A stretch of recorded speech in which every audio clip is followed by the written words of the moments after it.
Khasi kasngi kami nami ngi.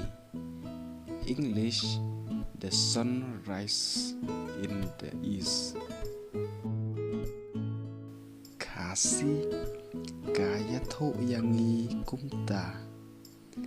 English, it tell us so.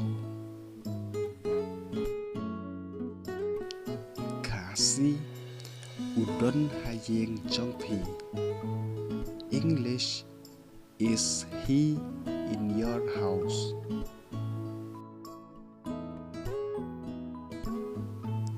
Khasi ngắm lạc ấp sụ yapi. English, I cannot wait for you any longer.